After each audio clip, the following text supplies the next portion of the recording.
If you are a bit of a perfectionist and like things just so, hang around with me for a few minutes because this video is for you. And today I'm going to do a little mini training on how we become perfectionists. I say we because I got that one too, and what we can do about it. So the first thing to recognize is that perfectionism is a survival. It's a survival mechanism. It's a survival pattern, right? We learn that we need to do things right. And if you're listening, not watching, I'm doing the little quotation marks with my fingers, in order to be okay, in order to be safe. Because if we don't do things right, then the situation at a point in time felt life-threatening. And that might have been that we had a super critical parent, or we got told off, or we got ridiculed at school. Like we all had those teachers that weren't great.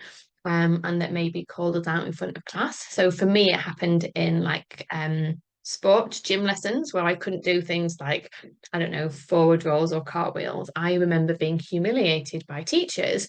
Um, and so this all creates this pattern of if I'm not doing things right, I'm going to be punished, I'm going to be shamed, I'm going to be ridiculed, and it's too much for our systems to handle.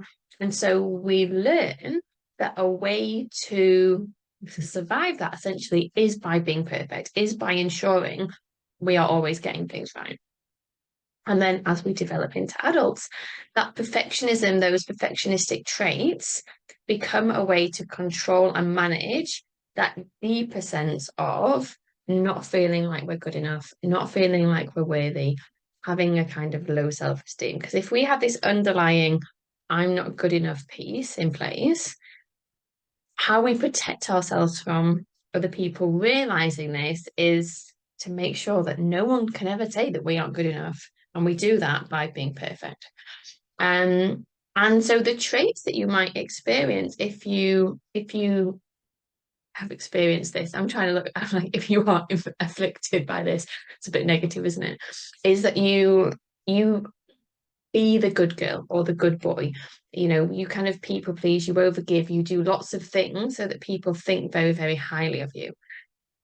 So that's kind of what's going on in terms of perfectionism. And one of the main reasons why this happens is when we are very little, we only received praise when we did something good or when we achieved. You know, so if your parents generally overlooked you or ignored you or were quite critical, but you got that need, that deeply desired need of feeling good enough, feeling loved, feeling worthy, feeling approved of when you did something good, you quickly make an association between when I do something good, when I achieve, that's when I get my basic needs met. That's when I get to feel loved. That's when I get to feel worthy. And then that just carries on and exacerbates. And it's like a snowball effect the older that you get. You know, so you might have had a parent, you come home from school, you've got 98% on the test, and the parent says, well, what happened to the other 2%? You know, and you might look back and feel it was very positive of like, oh, there was always lots of praise when I did good things, and like my parents celebrated me and they really encouraged me. But actually, that stuff only ever happened in response to an outward creation of some form of success or achievement. And what you didn't learn was that who you are in and of itself is enough. Who you are in and of itself makes you lovable and worthy and all the good things, right? And this happens because most of the time our parents didn't have this modeled, right? Our parents didn't know that they were good enough or worthy or anything else because they learned from their parents that only when they achieved and succeeded and did things did they become worthy of love and approval. Okay. And so there's this generational thing that goes on and on and on and on and on, that worth becomes tied into what you do and how you achieve and what you create. And so there's this constant pushing and striving and trying to make up for an underlying sense of who I am at my core is not good enough. So that's how we become perfectionists. How do we learn to let some of this go? Because I've had conversations with people before and they're like, but why is perfectionism bad? And it's not like nothing is good or bad, but perfectionism can become troublesome for people when there is this constant overgiving, striving, seeking to prove, overworking. Like there's this constant push, push, push, push, push. And it doesn't matter what you achieve, there's always the next goal and the next goal and the next goal. And you never get to just relax and be and feel sufficient because there's this constant drive of, I need to make up for. I need to make up for my lack. I need to make up for my not being good enough. I need to make up for the fact that I don't sound right, or I don't look right, or I'm not clever enough, or I'm not pretty enough, or I'm not thin enough. All of these different pieces come in, okay? And that's exhausting. It leads to burnout. It leads to overworking. It leads to being in relationships that are bad for you because you're trying to get love from another person, but you're getting love from another person who isn't necessarily healthy for you. Like it just so many destructive behaviors that outwardly might present as you've been very, very successful, but inwardly feel very, very different. And so there's a few things that you can start to look at to work with this perfectionistic pattern and to just, allow it to loosen its grip a little bit. I'm not saying that you'll get to a place where it's completely gone. But one of the things is to start to recognize how valuable you are and how worthy of love you are and how capable you are and how incredible you are without the conditions that you set for yourself. So you get to be worthy and desirable no matter how much money you're making, no matter what the scales say, no matter whether you're in a relationship, no matter whether someone tells you that your work is incredible. You build that worth within you so that who you are is worthy and it's not conditional on outside circumstances. Because all of the time that our worth is tied into an achievement or a goal or what our parents think or what our other half thinks, it's completely outside of our control. And so we do all of this stuff to try and control something that's outside of our control, whereas actually the work is, how do I get to a place where actually I'm just comfortable valuing and accepting myself? Because do that and your entire experience of your life completely changes.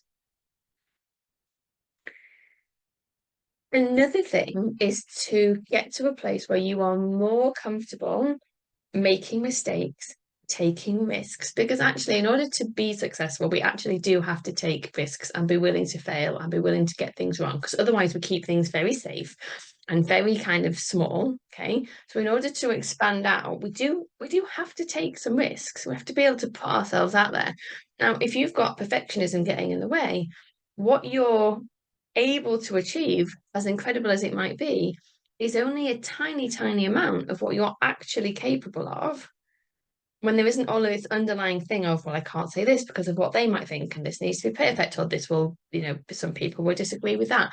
When that stuff's gone, when you feel safe to make mistakes, for people to see maybe sometimes you fuck it up a bit,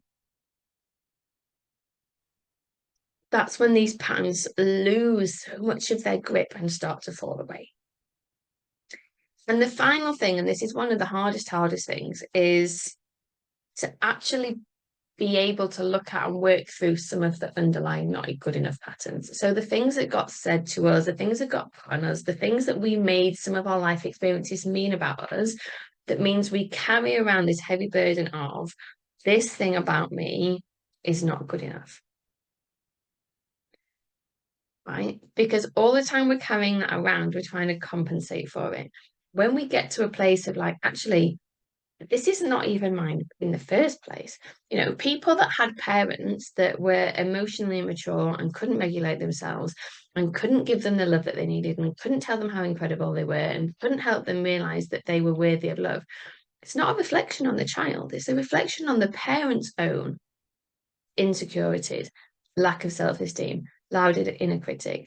But what happens is the child turns that shame in on themselves.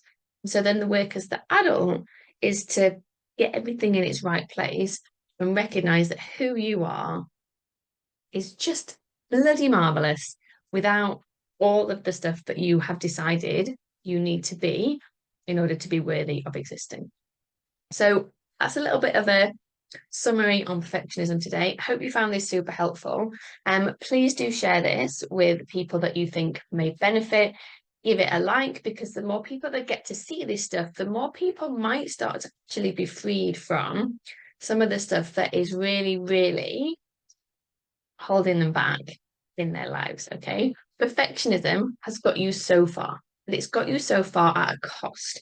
Okay. And what you need to know is that without the perfectionism, you are going to get so much further in a way that feels so much more easeful for you.